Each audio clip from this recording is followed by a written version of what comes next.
very warm welcome, Sally. We're moving from data and health care to inclusivity and investing for this final session.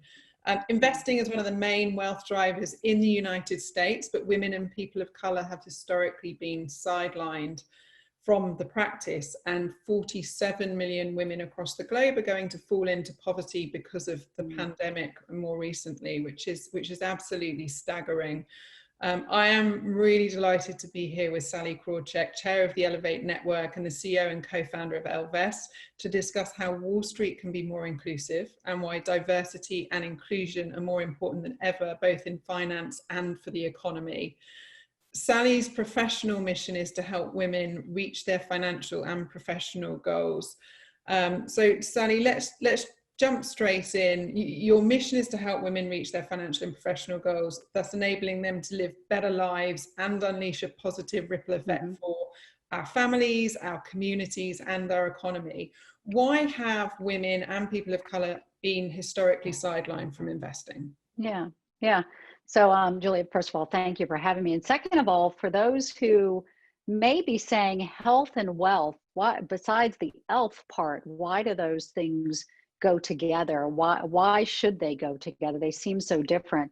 Is that I would note that for women, our number one source of stress is money.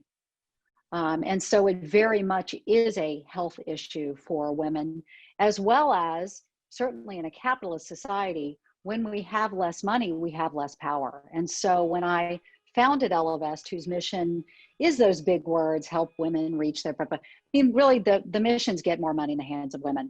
And we say at Elvest that we can't find anything bad that happens when women have more money. We can't find anything bad that happens. It's obviously good for them. You know who else it's good for? Men.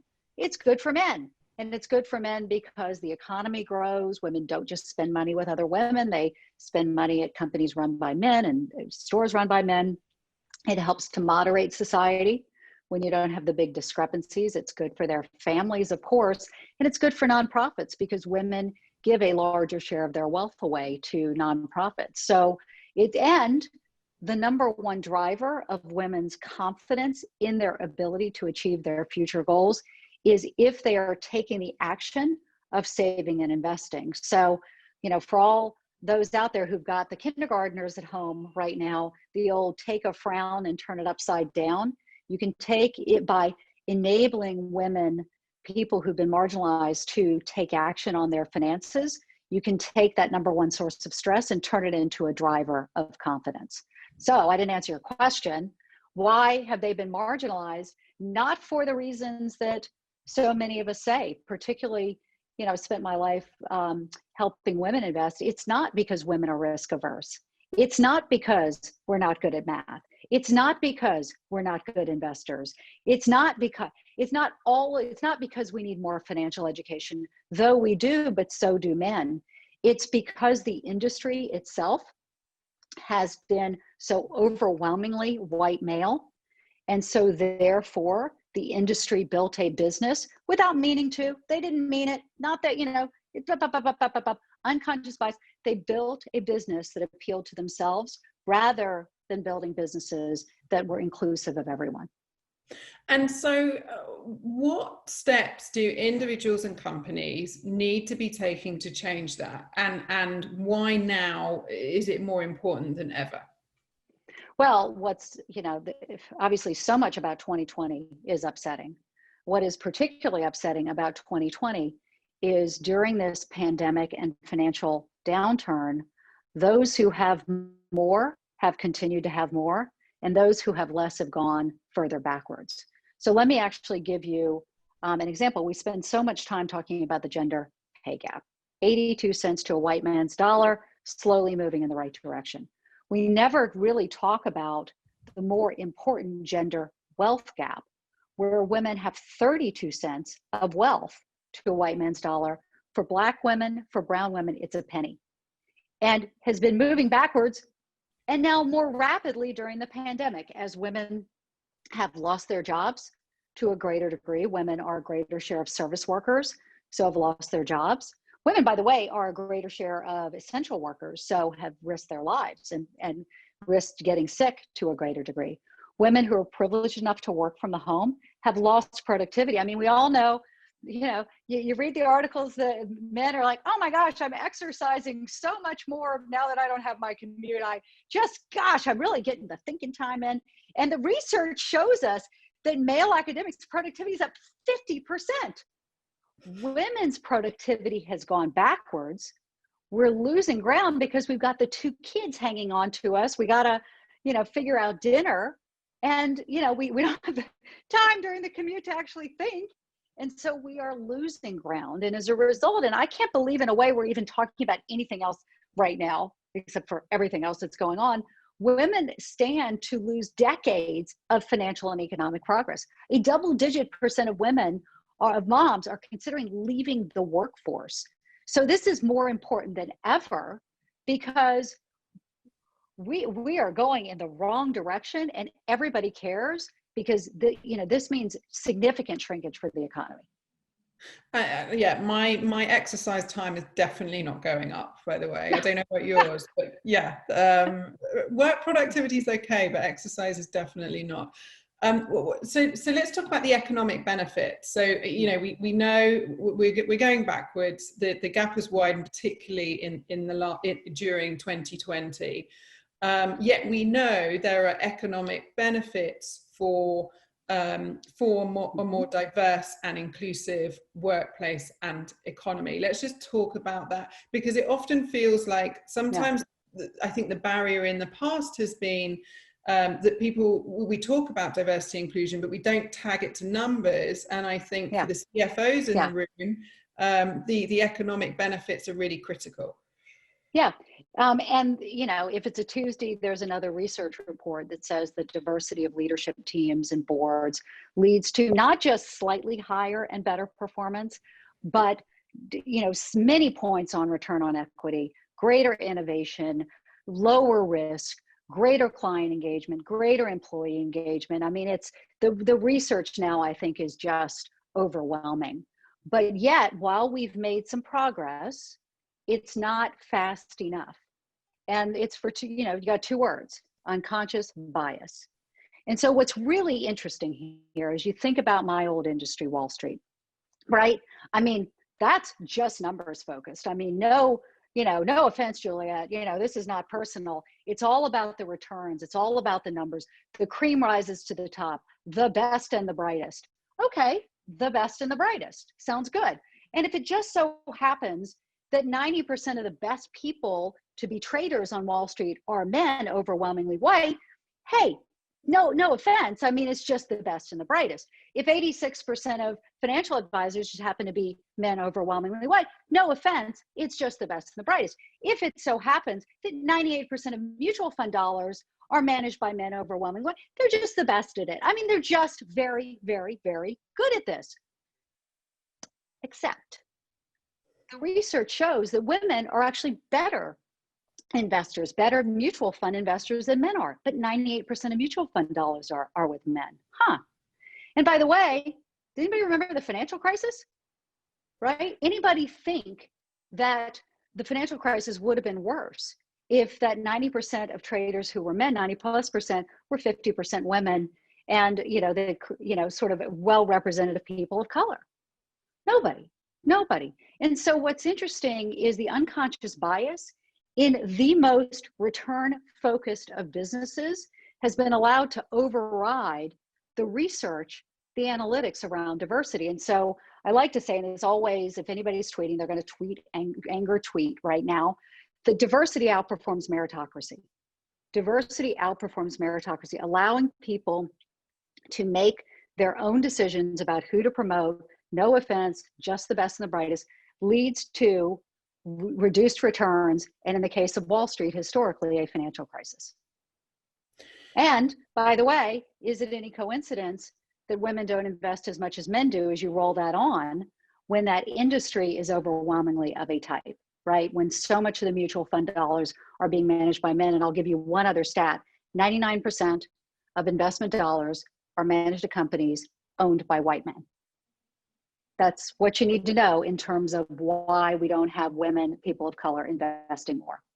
So let's talk about how we fix it. And you've spent your career Yeah. in Wall Street. We recently heard that Citigroup appointed Jane Fraser as the Mm-hmm. first CEO of a major US bank. Is that something for us to celebrate? And to what extent do appointments like that help accelerate things? We talk a lot within our Women in Worth membership about accelerating and activating progress for women and minorities. What's your view on that? And Yeah. is it those Well, appointments, and what else? sure. I mean, absolutely, we should 1000% celebrate that and celebrate her. And it is a very well-deserved position that she has won for herself. She's terrific.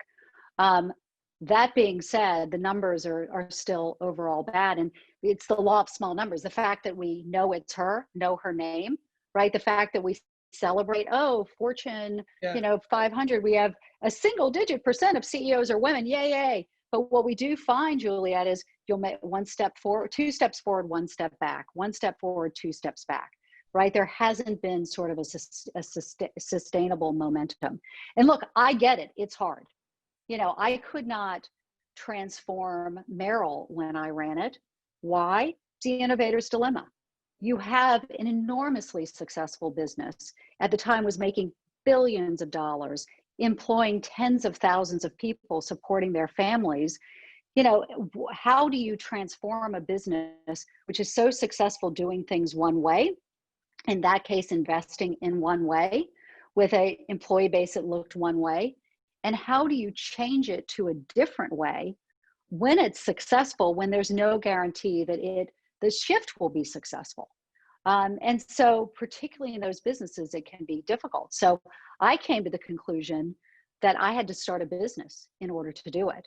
That the two steps forward and everybody, oh gosh, you're changing, we don't want change.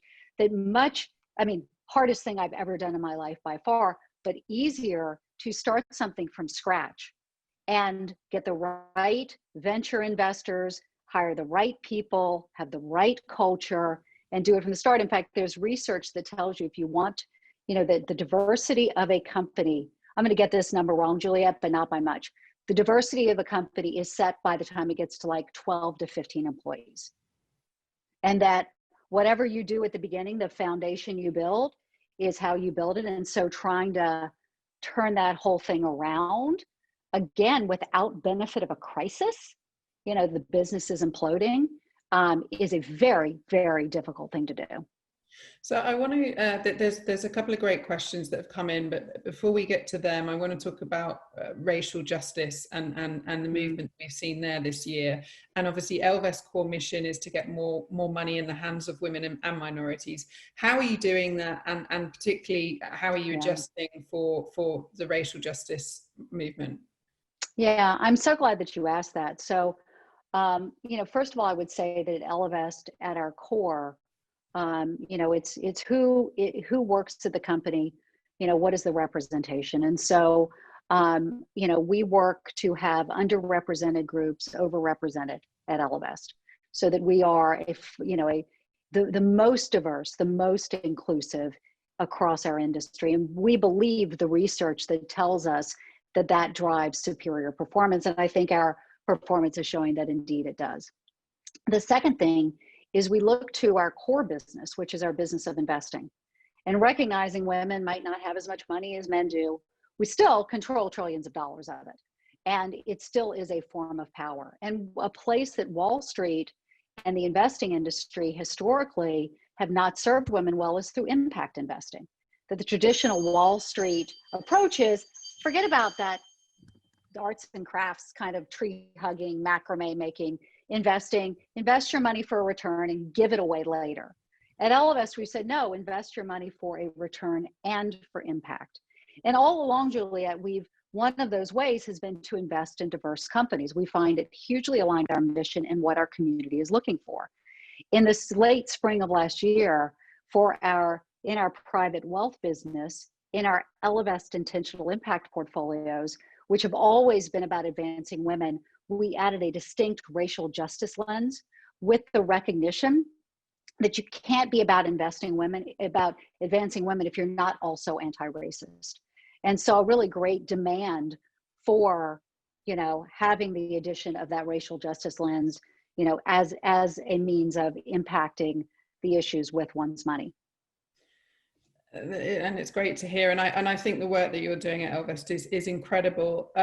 I want to get to Tanya Cullen's question. Thank you, Tanya. What do you suggest as best practices emerging in COVID-19 times to reduce barriers and boost personal and professional productivity for women today?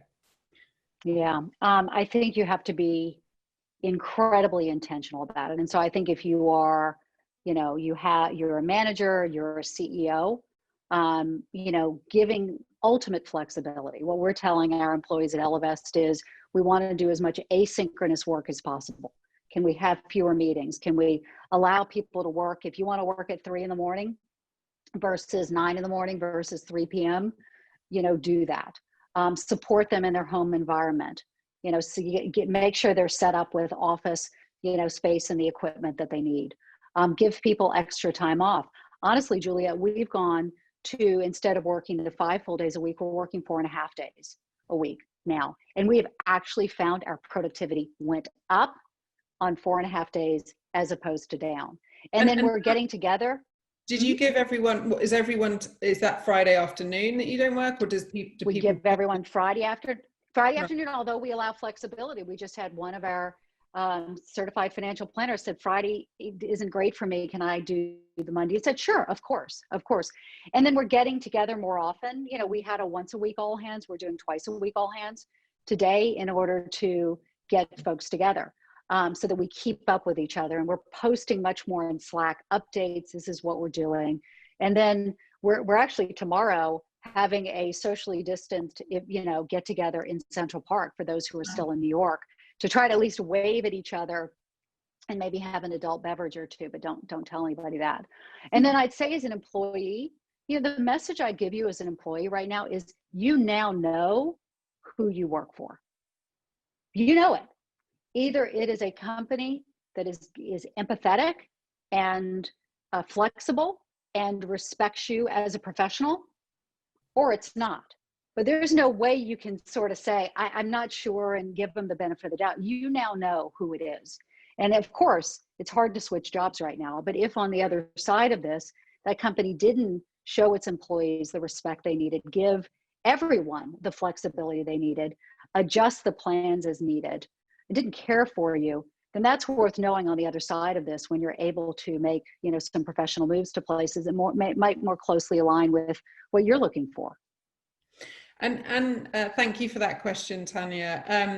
And Sallie, before we wrap up, what challenges will Wall Street face if it doesn't become more inclusive? And can Wall Street actually do it? Well, it's interesting. I keep wondering what could drive significant change. And if the CEO isn't for it, what gives us an inflection point? And could it be the boards? Well, it hasn't been the boards yet. Could it be the CEO? Some do it, some do it and are sincerely pushing it. The investors, I keep thinking, let's go back to the money. Who are the owners of these companies, and will they drive it and force it? And they tend to rent the stock, not own it. The institutional investors in publicly traded companies are in and out so quickly. I do think it comes down to their clients. And, clients asking questions about, what does your leadership team look like? Who are the people across the table from me? The sort of seminal moment for Elevest, when we started, we were digital first. We weren't going to have a private wealth offering. And then we had a very successful woman, actually a pretty well-known woman, come to me and say, I want, would you open a private wealth? I'm like, no, we got all this stuff we're doing. We're very busy, plenty of opportunity here. And she said, no, Sallie. She said, look, I've got X amount with XYZ big firm. She said, but I'm tired of having my money managed at a company that hasn't supported me. I'm tired of having my money managed at a company I wouldn't let my daughter work at. And so I think it's got to come down to that, as more of us say, look, everything I do with my money is a vote. Everywhere I spend it, I'm supporting and voting for that company. Maybe I'm voting for Amazon. Maybe I'm voting for the woman-owned business down the street. Maybe I'm voting for the business owned by a Black family. you're voting. Every dollar you invest is a vote. You might not know it. You might have your money sitting in a deposit at a company that, funds gun manufacturers. But whatever you do, you're voting. And the more as technology data becomes more available, as we understand what we're voting for and shift our money to companies that align with us, I think that could be the thing, because one thing Wall Street understands is money. And I think so much of what you're doing and demonstrating, Sallie, is about, not only the bottom line and the return, but values and mission and purpose at its core. I want to thank you for joining us today and for this closing session. Just sort of passing words on what gives you hope for the future of Wall Street. My children. My children give me hope for everything, not in the woo-woo way, but in these kids are ready to move and rock. And they look at us and like, you did what to the environment? You're investing in what? You're doing what that's what your employee base looks like? And so watching my kids and their friends, I think I love the way they're pushing us you're doing what? With that strange look, I couldn't agree more. Sallie, thank you so much. Enjoy your team session in Central Park later this week. Thank you. Take care. Thanks again so much.